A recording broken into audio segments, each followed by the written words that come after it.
بسم الله الرحمن الرحيم. معكم الدكتور محمد الحناوي، استشاري النساء والتوليد.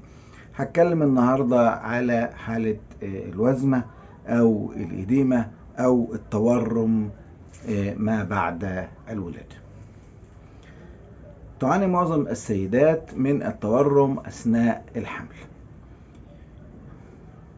والذي قد يزيد بعد الولادة ويسبب ألما أو انزعاجا، ويتعارض مع قدرة الحامل على أداء مهامها بعد الولادة، وهي حالة شائعة وحالة طبيعية.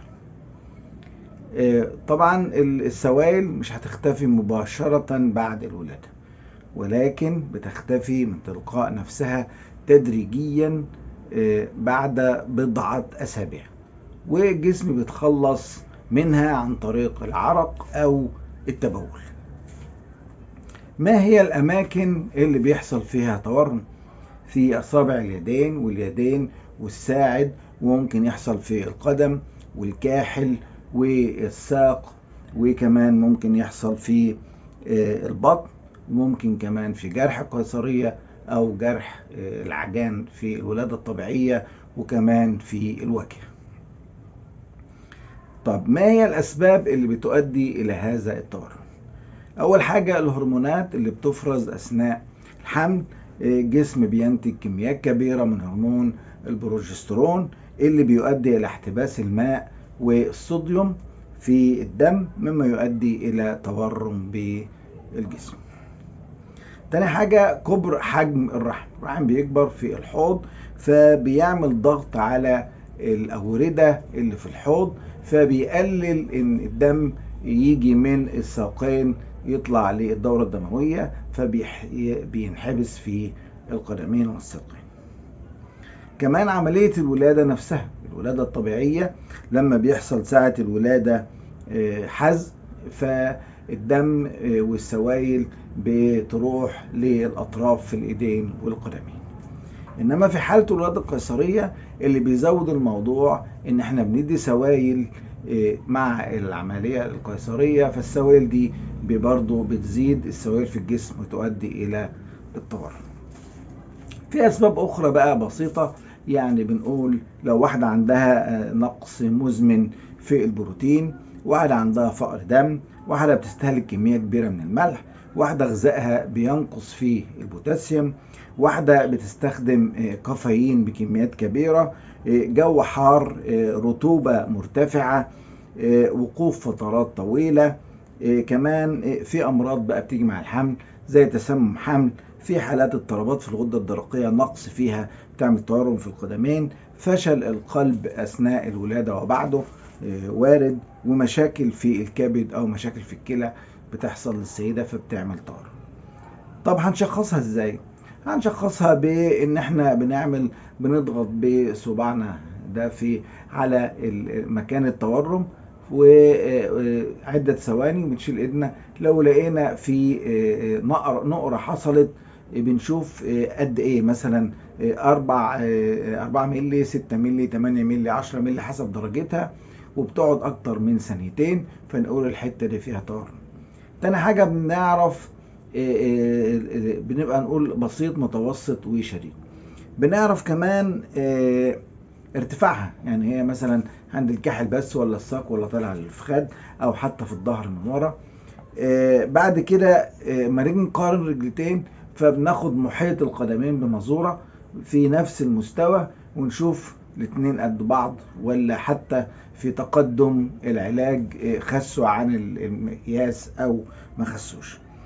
طبعا لو حسين ان فيها مشكلة بقى، ان في رجل اكبر من رجل، واحدة حمراء وفيها ألم، ممكن نشك ان فيها جلطة او حاجة، دي بنعمل تحاليل تانية، بنبعتها تعمل حاجة اسمها دوبلر، بنشوف الدم ماشي في الأوردة والشرايين في الحتة دي ولا لا، على حسب اللي هنشوفه دلوقتي في الحالات. طب هل لها وقاية؟ لا، ماليش لها وقاية، لان هي هتحصل. طب كيف نقلل التورم؟ الحاجات المتورمة دي هنقللها ازاي؟ طبعا بنقول لو ان هي بتروح تدريجيا، ولكن لو احنا حاسين ان هي اتأخرت، انها ما تخفش قوي، او حاسين انها زايده، فبنعمل بعض ارشادات ونصايح عشان نقلل هذا التورم. اول حاجه بنقول الحفاظ على الرطوبه، بنقول للسيده اشربي سوائل كتير خاصه الماء، لان لو في جفاف الجسم بيحبس سوائل خوفا من الجفاف، فاحنا لو شربنا ميه كتير فالجسم بيتخلص من الميه، لو قللنا وحصل جفاف الجسم بيحبس السوائل زياده ويزود التورم. طب بعد كده ايه تاني؟ ما نقفش فترات طويله. اللي يقف فترات طويله بيحصل تراكم في الاطراف، الايدين والرجلين. طب نعمل ايه؟ نرفع القدمين واحنا مسترخيين فوق مستوى الوركين فتره على وساده فتره، او نرفع الايدين فوق الراس لمده نص ساعه كل يوم، برضو عشان نخلي السوائل تخش في الجسم وتخلص منها، ما تبقاش متركزه في مكان طرفي. بعد كده نعمل ايه؟ قالك نظام غذائي صحي. النظام الغذائي يبقى فيه بروتين كمية كبيرة، طبعا نبعد عن الأطعمة المصنعة لأن فيها أملاح وملح وفيها مواد حافظة بتؤدي إلى احتباس السوائل في الجسم. كمان بنقول نبتعد عن الأطعمة المالحة والملح، لأن الملح قلنا بيحبس سوائل ويزود التورم. كمان بناخد أطعمة غنية بالبوتاسيوم، لأن لو البوتاسيوم لما يقل الصوديوم بيزيد وبيعمل احتباس في السوائل في الجسم ويؤدي إلى التورم. إيه هي؟ زي المشمش والموز والسبانخ والعدس. كمان بنمارس رياضة خفيفة زي المشي أو السباحة، فدي بتضخ الدم في جميع أنحاء الجسم ويمنع تجمعه في مكان واحد. كمان التدليك لو التدليك على الساقين أو اليدين بيساعد برضو ان الدورة الدموية والدورة الليمفاوية بتتخلص من السوائل وتحطها في جميع انحاء الجسم والجسم يقدر يتخلص منها. كمان بنقول نقع القدمين في ماء بيبقى بونج، لقوا انه بيخفف التورم. كمان ارتداء ملابس واسعة فضفاضة خفيفة. الملابس الضيقة بتؤدي إلى عرقلة الدم وحبسه في منطقة موضعية. كمان بنقول ما نلبس أحذية ضيقة أو أحذية ذات كعب عالي عشان ما تحتبس السوائل في القدمين. كمان بنقول في جوارب ضاغطة بنستخدمها علشان تمنع تورم الساقين والقدمين، دي كويسة بنستخدمها. كمان بنستخدم نقول ان المنطقة اللي قاعدين فيها مكيف هواء او مروحة او فتح نوافذ عشان ما تتعرضش للسخونة اللي تؤدي الى زيادة تجمع السوائل وزيادة التورم. كمان بنستخدم كمادات باردة لو حاسين ان الجسم دافي.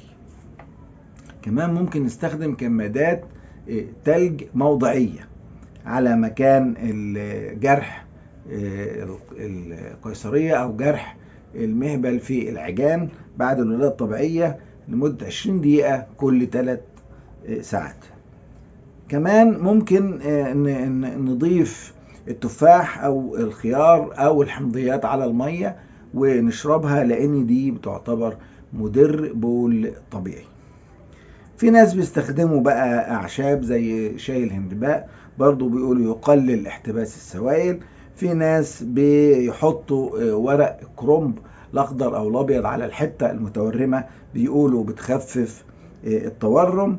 وكمان بنتأكد من إفراغ المثانة كامل عشان نقلل السوائل الموجودة في الجسم. السؤال بنقول إمتى يكون التورم مؤشر خطير؟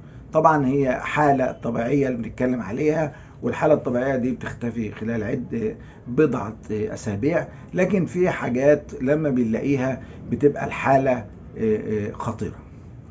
أول حاجة بنلاقي إن في تورم في ساق واحدة وبتبقى دافية وفيها ألم شديد، دي بنخاف لا يكون في جلطة دموية في أوردة الساق الداخلية.